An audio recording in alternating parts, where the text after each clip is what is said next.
जय जगन्नाथ। जो माने प्रतिदिन गीता अध्ययन करती एवं जो माने प्रतिदिन गंगा जल पान करती से मानक केउ फल प्राप्ति हुए।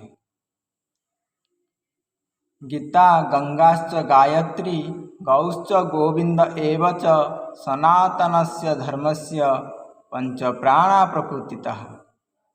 गीता गंगा गायत्री गोमाता गोविंद एमाने हेउछन्ति सनातन धर्मर पंच प्राण।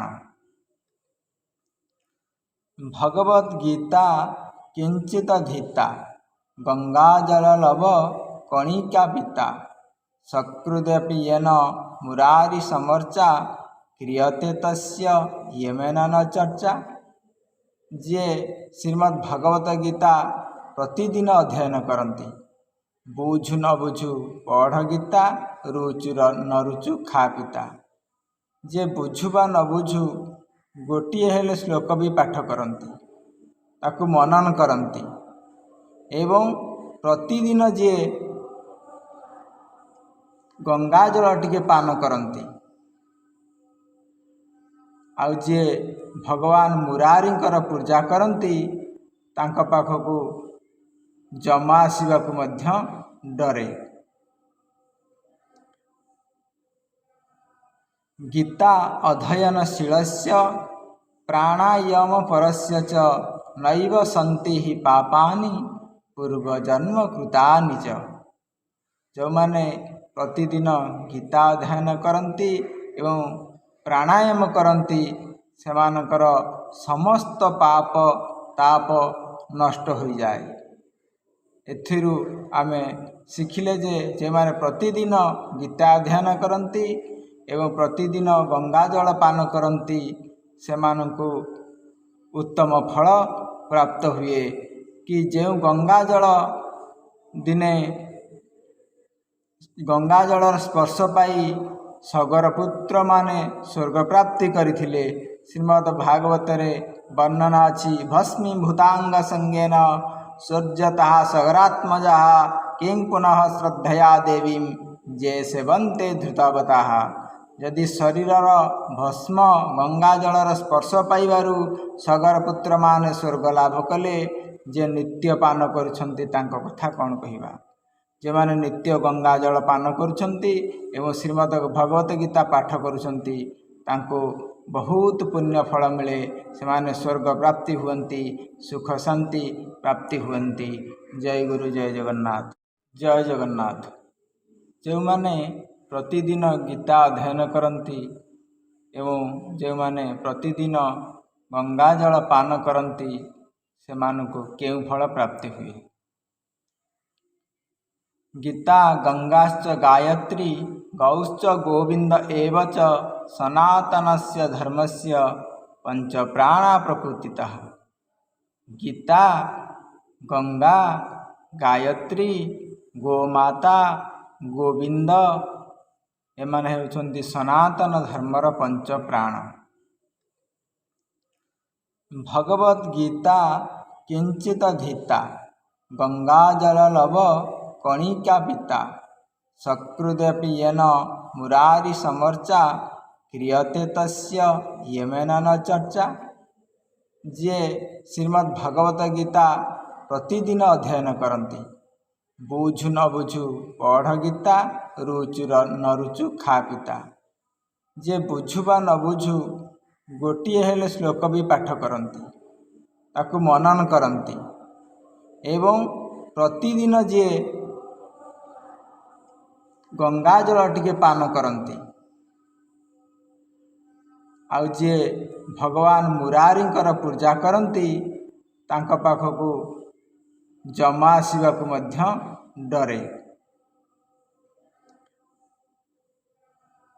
गीता अध्ययनशीलस्य प्राणायाम परस्य च नैव सन्ति हि पापानि पूर्वजन्म कृतानि च। जो माने प्रतिदिन गीता अध्ययन करती एवं प्राणायाम करती सेमानकर समस्त पाप ताप नष्ट हो जाए। एथिरु आमे ଶିଖିଲେ ଯେ ଯେଉଁମାନେ ପ୍ରତିଦିନ ଗୀତା ଅଧ୍ୟୟନ କରନ୍ତି ଏବଂ ପ୍ରତିଦିନ ଗଙ୍ଗା ଜଳ ପାନ କରନ୍ତି ସେମାନଙ୍କୁ ଉତ୍ତମ ଫଳ ପ୍ରାପ୍ତ ହୁଏ। କି ଯେଉଁ ଗଙ୍ଗା ଜଳ ଦିନେ ଗଙ୍ଗା ଜଳର ସ୍ପର୍ଶ ପାଇ ସଗରପୁତ୍ରମାନେ ସ୍ୱର୍ଗ ପ୍ରାପ୍ତି କରିଥିଲେ।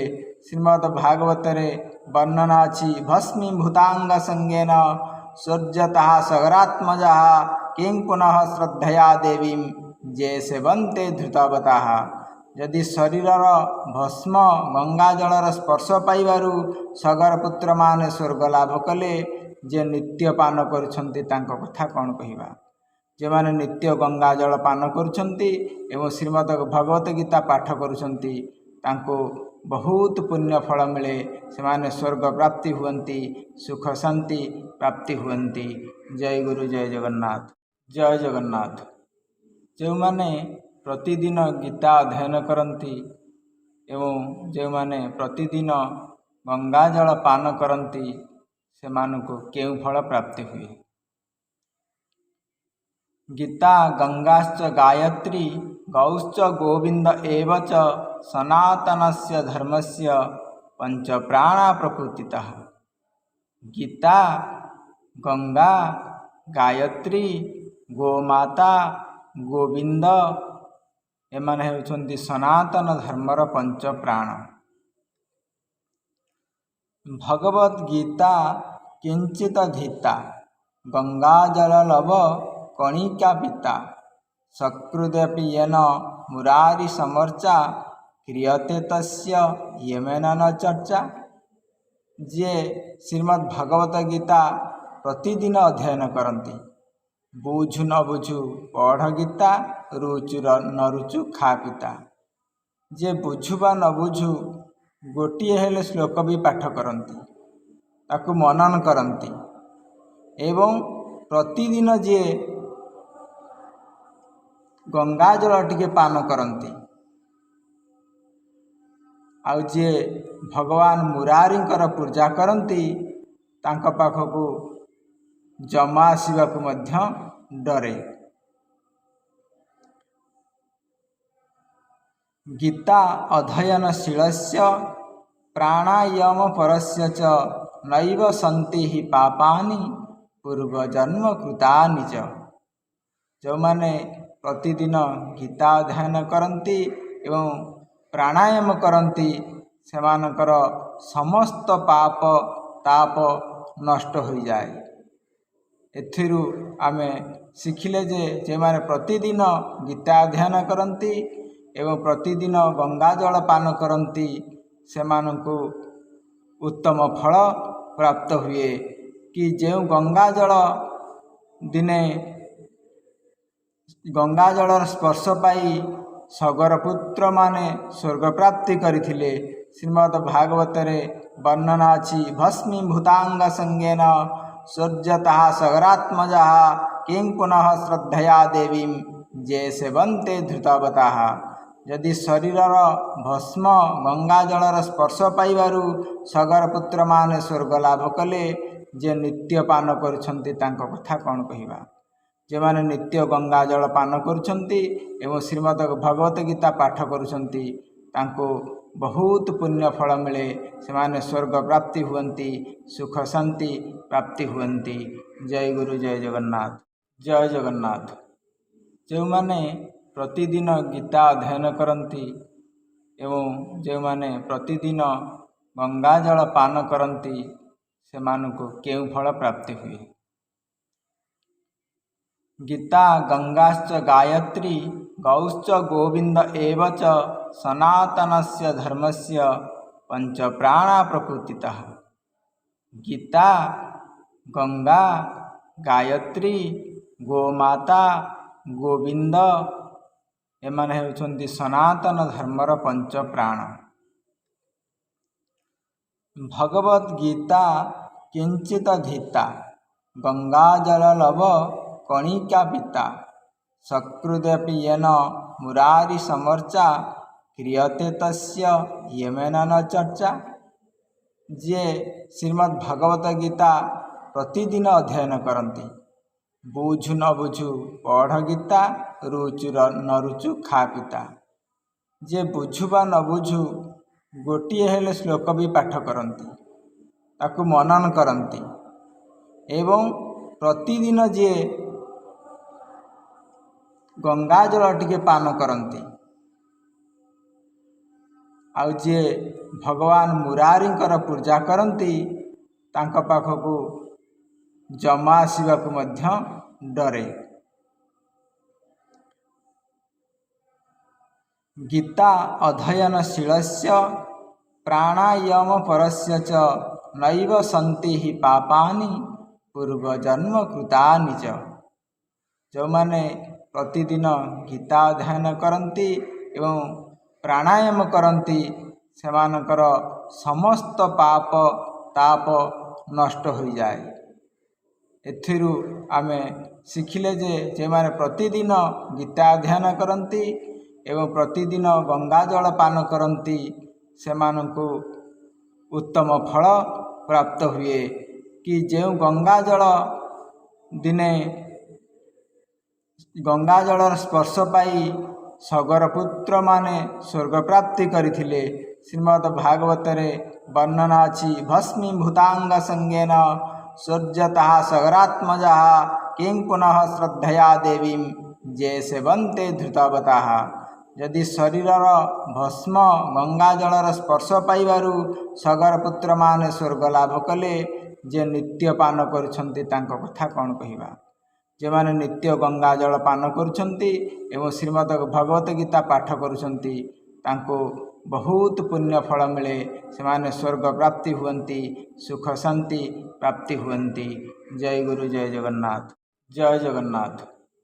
ଯେଉଁମାନେ ପ୍ରତିଦିନ ଗୀତା ଅଧ୍ୟୟନ କରନ୍ତି ଏବଂ ଯେଉଁମାନେ ପ୍ରତିଦିନ ଗଙ୍ଗାଜଳ ପାନ କରନ୍ତି ସେମାନଙ୍କୁ କେଉଁ ଫଳ ପ୍ରାପ୍ତି ହୁଏ।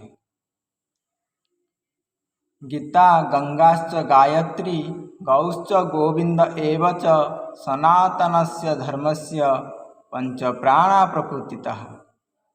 ଗୀତା, ଗଙ୍ଗା, ଗାୟତ୍ରୀ, ଗୋମାତା, ଗୋବିନ୍ଦ ଏମାନେ ହେଉଛନ୍ତି ସନାତନ ଧର୍ମର ପଞ୍ଚ ପ୍ରାଣ। ଭଗବଦ୍ ଗୀତା କିଞ୍ଚିତ ଧୀତା ଗଙ୍ଗାଜଳ ଲବ କଣିକା ପିତା ସକୃଦପି ୟେନ ମୁରାରି ସମର୍ଚ୍ଚା କ୍ରିୟତେ ତସ୍ୟ ୟମେନ ନ ଚର୍ଚ୍ଚା। ଯିଏ ଶ୍ରୀମଦ୍ ଭାଗବତ ଗୀତା ପ୍ରତିଦିନ ଅଧ୍ୟୟନ କରନ୍ତି, ବୁଝୁ ନ ବୁଝୁ ପଢ଼ ଗୀତା, ରୁଚୁ ନ ରୁଚୁ ଖା ପିତା। ଯେ ବୁଝୁ ବା ନ ବୁଝୁ ଗୋଟିଏ ହେଲେ ଶ୍ଲୋକ ବି ପାଠ କରନ୍ତି, ତାକୁ ମନନ କରନ୍ତି ଏବଂ ପ୍ରତିଦିନ ଯିଏ ଗଙ୍ଗାଜଳ ଟିକେ ପାନ କରନ୍ତି,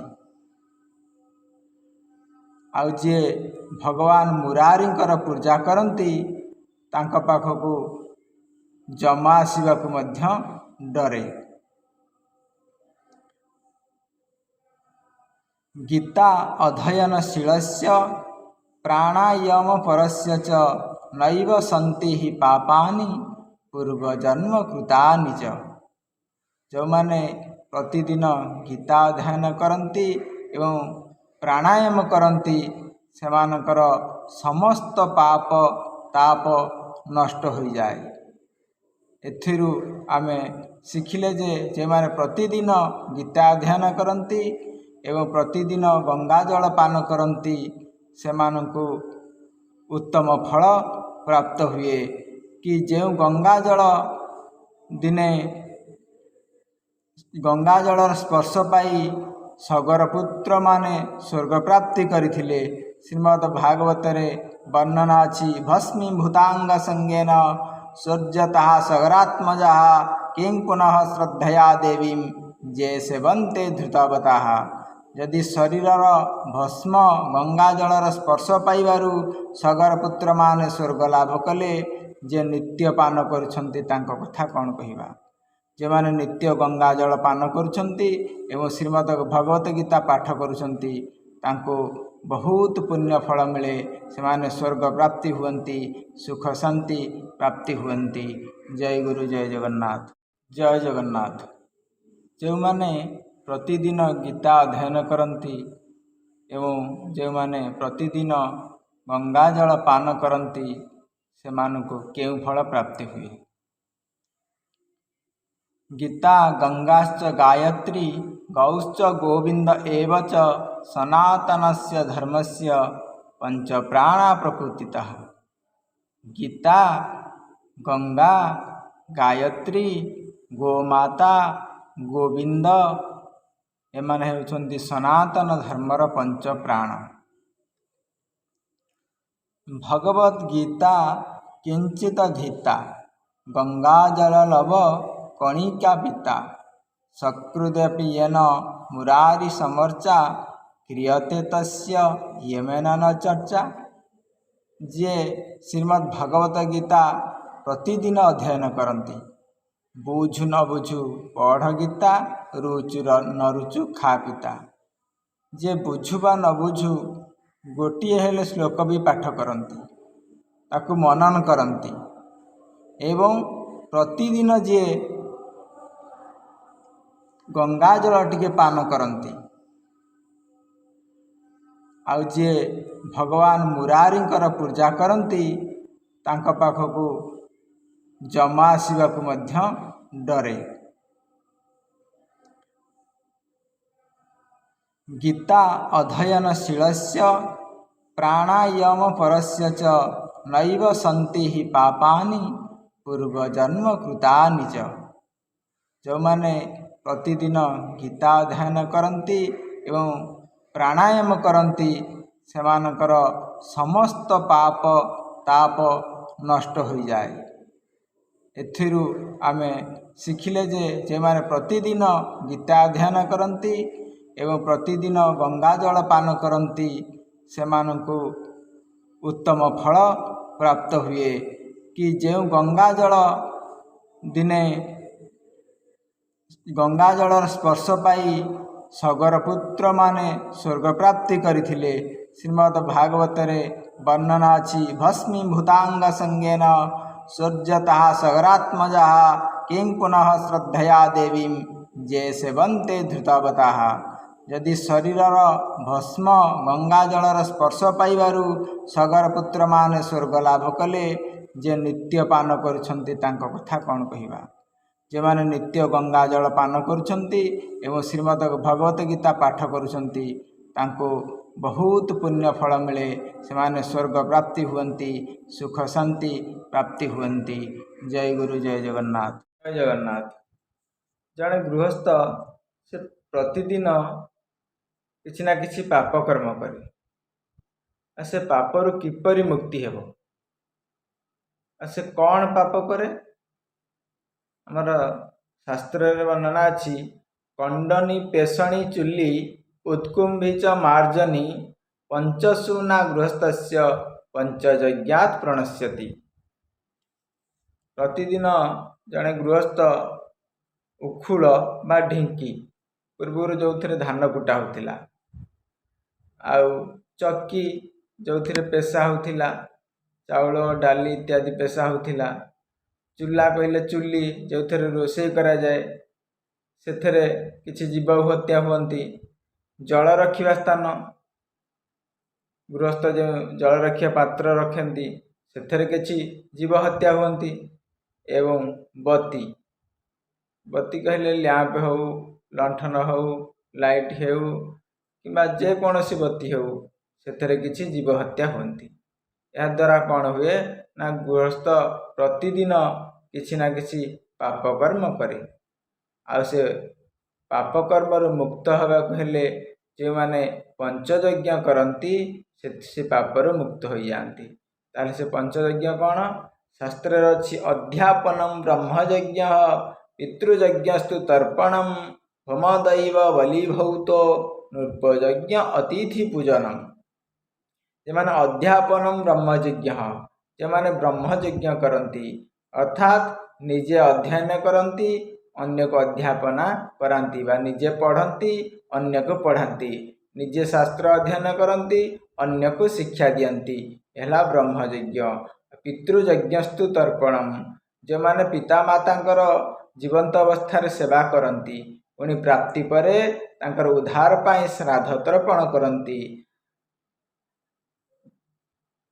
ପୁଣି ହୋମ ଦୈବ ବଲି ଭୌତ, ପୁଣି ଯେଉଁମାନେ ପ୍ରାଣୀମାନଙ୍କର ସେବା କରନ୍ତି ବା ବୃକ୍ଷଲତା ମାନଙ୍କର ପଶୁପକ୍ଷୀ ମାନଙ୍କର ସେବା କରନ୍ତି, ଆଉ ଯେଉଁମାନେ ଅତିଥି ପୂଜା କରନ୍ତି ବା ଲୋକମାନଙ୍କର ସେବା କରନ୍ତି, ସେମାନେ ଏହି ପାପରୁ ମୁକ୍ତ ହୋଇଯାଆନ୍ତି। ଜୟ ଜଗନ୍ନାଥ। ଜୟ ଜଗନ୍ନାଥ। ପ୍ରକୃତରେ ବିପଦ କ'ଣ? ବିପଦଃ ନୈବ ବିପଦୋ ସମ୍ପଦଃ ନୈବ ସମ୍ପଦଃ ବିପଦ ବିସ୍ମରଣଂ ବିଷ୍ଣୁ ସମ୍ପଦ ନାରାୟଣ ସ୍ମୃତି। ପ୍ରକୃତରେ ବିପଦ ବିପଦ ନୁହେଁ କି ସମ୍ପଦ ସମ୍ପଦ ନୁହେଁ। ବିପଦ ବିସ୍ମରଣଂ ବିଷ୍ଣୁ। ପ୍ରକୃତ ବିପଦ ହେଉଛି ଭଗବାନଙ୍କୁ ଭୁଲିଯିବା, ଆଉ ପ୍ରକୃତ ସମ୍ପଦ ହେଉଛି ଭଗବାନଙ୍କୁ ମନେ ରଖିବା। ତେଣୁକରି ସେଇଥିପାଇଁ ତ ମା କୁନ୍ତି ଭଗବାନଙ୍କୁ ପ୍ରାର୍ଥନା କରିଥିଲେ, ପ୍ରଭୁ ଆମକୁ ବିପଦ ହିଁ ବିପଦ ଦିଅ। ସେ ଭଗବାନଙ୍କୁ ପ୍ରାର୍ଥନା କରିଥିଲେ।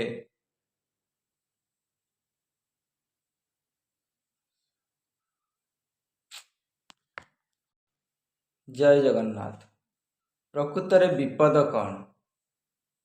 ବିପଦଃ ନୈବ ବିପଦୋ ସମ୍ପଦଃ ନୈବ ସମ୍ପଦଃ ବିପଦ ବିସ୍ମରଣଂ ବିଷ୍ଣୁ ସମ୍ପଦ ନାରାୟଣ ସ୍ମୃତି। ପ୍ରକୃତରେ ବିପଦ ବିପଦ ନୁହେଁ କି ସମ୍ପଦ ସମ୍ପଦ ନୁହେଁ। ବିପଦ ବିସ୍ମରଣଂ ବିଷ୍ଣୁ। ପ୍ରକୃତ ବିପଦ ହେଉଛି ଭଗବାନଙ୍କୁ ଭୁଲିଯିବା, ଆଉ ପ୍ରକୃତ ସମ୍ପଦ ହେଉଛି ଭଗବାନଙ୍କୁ ମନେ ରଖିବା। ତେଣୁକରି ସେଇଥିପାଇଁ ତ ମା କୁନ୍ତି ଭଗବାନଙ୍କୁ ପ୍ରାର୍ଥନା କରିଥିଲେ, ପ୍ରଭୁ ଆମକୁ ବିପଦ ହିଁ ବିପଦ ଦିଅ। ସେ ଭଗବାନଙ୍କୁ ପ୍ରାର୍ଥନା କରିଥିଲେ।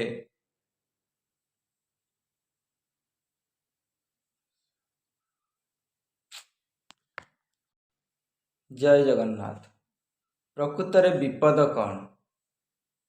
ବିପଦଃ ନୈବ ବିପଦୋ ସମ୍ପଦଃ ନୈବ ସମ୍ପଦଃ ବିପଦ ବିସ୍ମରଣଂ ବିଷ୍ଣୁ ସମ୍ପଦ ନାରାୟଣ ସ୍ମୃତି। ପ୍ରକୃତରେ ବିପଦ ବିପଦ ନୁହେଁ କି ସମ୍ପଦ ସମ୍ପଦ ନୁହେଁ। ବିପଦ ବିସ୍ମରଣଂ ବିଷ୍ଣୁ। ପ୍ରକୃତ ବିପଦ ହେଉଛି ଭଗବାନଙ୍କୁ ଭୁଲିଯିବା, ଆଉ ପ୍ରକୃତ ସମ୍ପଦ ହେଉଛି ଭଗବାନଙ୍କୁ ମନେ ରଖିବା। ତେଣୁକରି ସେଇଥିପାଇଁ ତ ମା କୁନ୍ତି ଭଗବାନଙ୍କୁ ପ୍ରାର୍ଥନା କରିଥିଲେ, ପ୍ରଭୁ ଆମକୁ ବିପଦ ହିଁ ବିପଦ ଦିଅ। ସେ ଭଗବାନଙ୍କୁ ପ୍ରାର୍ଥନା କରିଥିଲେ।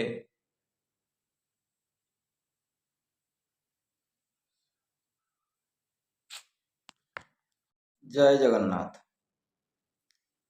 ଥରେ ଜଣେ ସାଧୁ ତାଙ୍କ ଆଶ୍ରମରେ ସତ୍ସଙ୍ଗ କରୁଥିଲେ। ସେ କହୁଥିଲେ ସତ୍ସଙ୍ଗରେ, ଯେଉଁମାନେ ଦୀକ୍ଷା ନିଅନ୍ତି, ଦୀକ୍ଷା ନେଇ ମନ୍ତ୍ର ଜପ କରନ୍ତି, ଭଗବାନଙ୍କୁ ସ୍ମରଣ କରନ୍ତି, ଭଜନ କରନ୍ତି, ସେମାନଙ୍କର ଶରୀର ଶୁଦ୍ଧ ହୋଇଯାଏ। ସେମାନେ ସୁଖ ଶାନ୍ତି ପ୍ରାପ୍ତ ହୁଅନ୍ତି, ଆଉ ସେମାନେ ଈଶ୍ୱର ଉପଲବ୍ଧି କରନ୍ତି। ଏହି କଥାଟି ଶୁଣୁଥିଲା ପାଖରେ ଗୋଟିଏ ଗାଈ ଜଗୁଆଳି ପିଲା। ତା ମନରେ ଭାରି ଉତ୍ସାହ ଯେ ଯଦି ଦୀକ୍ଷା ନେଲେ ଏତେ ସବୁ ପ୍ରାପ୍ତ ହୁଏ, ମୁଁ ଟିକେ ଦୀକ୍ଷା ନିଅନ୍ତି। ସ୍ୱାମୀଜୀଙ୍କର ସତ୍ସଙ୍ଗ ସରିବା ପରେ ସେ ତାଙ୍କ ପାଖକୁ ଯାଇଛି। ପାଖକୁ ଯାଇ ଅନୁରୋଧ କରିଛି, ଆଜ୍ଞା ମୋତେ ଟିକେ ଦୀକ୍ଷା ନିଅନ୍ତୁ। ନା କାହିଁକି? ଆପଣ କହିଲେ ଦୀକ୍ଷା ନେଲେ ଶରୀର ଶୁଦ୍ଧ ହୋଇଯାଏ, ମନ ପବିତ୍ର ହୋଇଯାଏ, ଭଗବାନ ଦର୍ଶନ ଦିଅନ୍ତି, ଆଉ ମୋର ଭାରି ଇଚ୍ଛା ମୋତେ ଟିକେ ଦୀକ୍ଷା ଦିଅନ୍ତୁ। ସାଧୁ ଜଣକ ଭାବିଲେ, ଆରେ ଇଏ ଗାଈ ଜଗୁଆଳି ପିଲା, ଇଏକୁ କ'ଣ ଦୀକ୍ଷା ଦେବି? ହଁ ଠିକ୍ ଅଛି ଠିକ୍ ଅଛି, ତୁ ଯା। ତା ମନ ବୁଝିବାକୁ ଏମିତି କହିଦେଲେ, ଯା ତୁ ଅମୁକ ଦିନ ଆସିବୁ ଯା। ପିଲାଟି ବିଚାରା ଚାଲିଗଲା। ପୁଣି କିଛି ଦିନ ପରେ ଆସିଲା। ତା ମନରେ ଇଚ୍ଛା ଯେ ମୁଁ ମନ୍ତ୍ର ନେବି, ଭଗବାନଙ୍କ ଭଜନ କରିବି, ଜପ କରିବି, ଭାରି ଆଗ୍ରହ ତାର। ପୁଣି ଆସି ସାଧୁଙ୍କ ପାଖରେ ପହଞ୍ଚିଲା। ସାଧୁ କହିଲା, ଆରେ କୁଆଡ଼େ ଆସିଲୁ? ଆଜ୍ଞା ମୋତେ ମନ୍ତ୍ର ଦିଅନ୍ତୁ। ସାଧୁ କହିଲେ ଆରେ ଠିକ୍ ଅଛି, ହଉ ତୁ ଗୋଟେ କାମ କର, ଯା ଆଉ କିଛି ଦିନ ପରେ ଆସିବୁ। ସାଧୁ ମନେ ମନେ ଭାବୁଥାନ୍ତି, ଆରେ ଇଏ ଜଗଳି ପିଲାଟା ଗାଈ ଜଗୁଛେ, ଇଏ କ'ଣ ମନ୍ତ୍ର ଆକୁ ଦେବି, ଇଏ କ'ଣ କରିବ, ତୁ ଯା ଯା, ଏ କଥା କହି ଫେରେଇ ଦେଲେ। କିଛି ଦିନ ପରେ ପୁଣି ସେ ପିଲାଟି ଆସିଲା। ତା ମନରେ ଆଗ୍ରହ ଉତ୍ସାହ ଯେ ମୁଁ ମନ୍ତ୍ର ନେବି, ମନ୍ତ୍ର ନେଲେ ଭଗବାନଙ୍କୁ ଦର୍ଶନ କରିବି। ଏଇ ଯେଉଁ ତାର ମନରେ ଯେଉଁ ବିଶ୍ୱାସ ଆଉ ଭକ୍ତି, ଏ ବିନମ୍ରତା ଦେଖିକି ଗୁରୁ ତାଙ୍କୁ ବାଧ୍ୟ ହୋଇ ମନ୍ତ୍ର ନ ଦେଇ ରହିପାରିଲେ ନାହିଁ ଏବଂ ମନ୍ତ୍ର ଦେଲେ। କହିଲେ ହଉ ଯା, ତୁ ଗୋପାଳ ମନ୍ତ୍ର ଜପ କର ଯା, ଏମିତି କହିଦେଲେ। କହିଦେଲା ପରେ ପିଲାଟି ସରଳ ବିଶ୍ୱାସୀ ପିଲା, ସେ ଗୋପାଳ ଗୋପାଳ ଗୋପାଳ ଗୋପାଳ ଗୋପାଳ ଗୋପାଳ ମନ୍ତ୍ର ଜପ କରି ଚାଲିଲା। ଖାଇବା ପିଇବା ସବୁ ଭୁଲିଗଲା। ଥରେ ମା ଡାକିଲା, ଆରେ ବେଟା ଟିକେ ଆସେ, ଟିକେ କ'ଣ ଖାଇଦେ। କହିଲା ହଉ ଠିକ୍ ଅଛି, ତୁ ଗୋଟେ କାମ କର, ମୁଁ ଏଇ ଯେଉଁ ଗୋପାଳ ଗୋପାଳ ମନ୍ତ୍ର ଜପ କରୁଛି ତୁ ସେଇଟା ଜପ କର, କାହିଁକି ନା କାଳେ ମୁଁ ଭୁଲିଯିବି। ମୁଁ ଖାଇବା ଯେତିକି ସମୟ ଖାଇବି ସେତିକି ସମୟ ତୁ ଟିକେ ଜପ କର, ମୁଁ ଖାଇସାରିଲା ପରେ ପୁଣି ଜପ କରିବି। ମା କହିଲା ହଉ ତୁ ଠିକ୍ ଅଛି, ତୁ ଖା ଖା ଖା। ପିଲାଟି ଖାଇଲା, କିନ୍ତୁ ମା କହିଲା ଆରେ ଇଏ କ'ଣ ପାଗଲାଟା ଇଏ କହୁଛି। ମା ଶୁଣିଲାନି, ମା ତା ବାଟରେ ଚାଲିଗଲା। କିଛି ସମୟ ପରେ ମାଆକୁ ପଚାରିଲା, ମୁଁ ଯେଉଁ ମନ୍ତ୍ର କଥା କହୁଥିଲି, ଜପ କରୁଥିଲି, ନା କ'ଣ ସେ ମନ୍ତ୍ର ଫନ୍ତ୍ର ମୁଁ କିଛି ଜାଣିନି। ପିଲାଟି ଭୁଲି ଯାଇଛି, କ'ଣ କରିବି କ'ଣ କରିବି। ବରଂ ପିଲାଟି ଅସନ୍ତୁଷ୍ଟ ହେଇକିରି ନାଇଁ ଏ ଘର ଦ୍ୱାରା ଆଉ ରହିବିନି କହିକିରି ଛାଡ଼ିକିରି ପଳେଇଲା ଜଙ୍ଗଲକୁ ଯାଇକି କହିଲା ମୋ ମନ୍ତ୍ର ମନ୍ତ୍ର ଏମିତି ଭାବୁ ଭାବୁ ଭାବୁ ତାର ମନେ ପଡ଼ିଗଲା, ଟୋପାଳ ଟୋପାଳ ଟୋପାଳ ଗୋପାଳ ମନ୍ତ୍ର ଭୁଲି ସେ ଟୋପାଳ ଟୋପାଳ ଟୋପାଳ ଟୋପାଳ ମନ୍ତ୍ର ଜପ କରିବାକୁ ଲାଗିଲା। ସେ କହିଲା ନା ଆଉ ଖାଇବିନି ପିଇବିନି ଶୋଇବିନି କିଛି କରିବିନି, ଏଇ ସାମାନ୍ୟ ଖାଇଲି ବୋଲି ଟିକେ ମୋ ମନ୍ତ୍ର ଭୁଲିଗଲି, ତେଣୁକରି ମୁଁ ଆଜି ଖାଇବା ପିଇବା କିଛି କରିବିନି, ସବୁ ବନ୍ଦ କରିଦେଇ ସେ ତାର ଭଗବାନ ଜପରେ ଲାଗିଲା। ଟୋପାଳ ଟୋପାଳ ଟୋପାଳ ଟୋପାଳ ଜପ କରି ଚାଲିଲା। ଯେ ଗୁରୁ କହିଛନ୍ତି ଭଗବାନ ଦର୍ଶନ ଦେବେ, ଶରୀର ଶୁଦ୍ଧ ହେବ, ମନ ପବିତ୍ର ହେବ, ସୁଖ ଶାନ୍ତି ମିଳିବ, ତାଙ୍କର ଯେଉଁ ଅଟଳ ବିଶ୍ୱାସ ସେ ସବୁ ତାର ଭୁଲିକିରି ସେଇ ଟୋପାଳ ଟୋପାଳ ମନ୍ତ୍ର ଜପ କରିବାରେ ଲାଗି ପଡ଼ିଲା। କିଛି ଦିନ ଏମିତି ଗଲା, ଦିନ ଗଲା, 2 ଦିନ ଗଲା, 3 ଦିନ ଗଲା, ସବୁ ଛାଡ଼ିଦେଲା, ଖାଇବା ପିଇବା ଛାଡ଼ିଦେଲା। ତେଣେ ଭଗବାନ ଆଉ ସହିପାରିଲେ ନାହିଁ। ପିଲାଟିର ଯେଉଁ ସରଳ ବିଶ୍ୱାସୀ ପିଲା କହିଲା, ଆରେ ଏ ପିଲା ଯଦି ଖାଇବା ପିଇବା ସବୁ ଛାଡ଼ିଯିବ, ଆ ଦେହ କ'ଣ ହେଇଯିବ, କାଳେ କ'ଣ ଆରେ ହୋଇଯିବ। ଭଗବାନ ଆଉ ସହିପାରିଲେ ନାହିଁ। ଭଗବାନ ସ୍ୱୟଂ ଆସି ତା ପାଖରେ ପହଞ୍ଚିଗଲେ। କହିଲା, ଆରେ ବାଳକ, ତୁ ଯାହାକୁ ଯେଉଁ ମନ୍ତ୍ର ଜପ କରୁଛୁ ମୁଁ ସେହି ଗୋପାଳ ଭଗବାନ, ମୁଁ ଆସି ତୋ ପାଖକୁ ଆସିଛି। ତୋ ସରଳ ବିଶ୍ୱାସ ଭକ୍ତିରେ ମୁଁ ଆଉ ରହିପାରିଲିନି, ତୋତେ ଆସି ଦର୍ଶନ କଲି, ତୁ ମଧ୍ୟ ମୋତେ ଦର୍ଶନ କର। ପିଲାଟି ଦେଖିକିରି ଆଶ୍ଚର୍ଯ୍ୟ ହୋଇଯାଇଛି, ତା ଆଖିରୁ ଧାର ଧାର ଲୁହ ବହି ଆସିଛି। ସେ ଭଗବାନଙ୍କ ପାଖରେ ପ୍ରାର୍ଥନା କରିଛି, ହେ ଭଗବାନ ତୁମେ କେତେ ଦୟାଳୁ, ମୋତେ ଆଜି ଦର୍ଶନ ଦେଲ ଏ ଗାଈ ଜଗୁଆଳି ପିଲାଟିକୁ। ପିଲାଟିର ଯେଉଁ ସରଳ ବିଶ୍ୱାସ ପାଇଁ ଭଗବାନ ଦର୍ଶନ ଦେଲେ। ସେଥିପାଇଁ କୁହାଯାଇଛି, ବିଶ୍ୱାସ ମିଳଇ ହରି ତର୍କେ ବହି ଦୂର। ଜୟ ଜଗନ୍ନାଥ, ଜୟ ଗୁରୁ, ଜୟ ଜଗନ୍ନାଥ। ପ୍ରକୃତରେ ବିପଦ କ'ଣ? ବିପଦଃ ନୈବ ବିପଦ, ସମ୍ପଦଃ ନୈବ ସମ୍ପଦ, ବିପଦ ବିସ୍ମରଣଂ ବିଷ୍ଣୁ, ସମ୍ପଦ ନାରାୟଣ ସ୍ମୃତି। ପ୍ରକୃତରେ ବିପଦ ବିପଦ ନୁହେଁ କି ସମ୍ପଦ ସମ୍ପଦ ନୁହେଁ। ବିପଦ ବିସ୍ମରଣଂ ବିଷ୍ଣୁ। ପ୍ରକୃତ ବିପଦ ହେଉଛି ଭଗବାନଙ୍କୁ ଭୁଲିଯିବା, ଆଉ ପ୍ରକୃତ ସମ୍ପଦ ହେଉଛି ଭଗବାନଙ୍କୁ ମନେ ରଖିବା। ତେଣୁକରି ସେଇଥିପାଇଁ ତ ମା କୁନ୍ତି ଭଗବାନଙ୍କୁ ପ୍ରାର୍ଥନା କରିଥିଲେ, ପ୍ରଭୁ ଆମକୁ ବିପଦ ହିଁ ବିପଦ ଦିଅ। ସେ ଭଗବାନଙ୍କୁ ପ୍ରାର୍ଥନା କରିଥିଲେ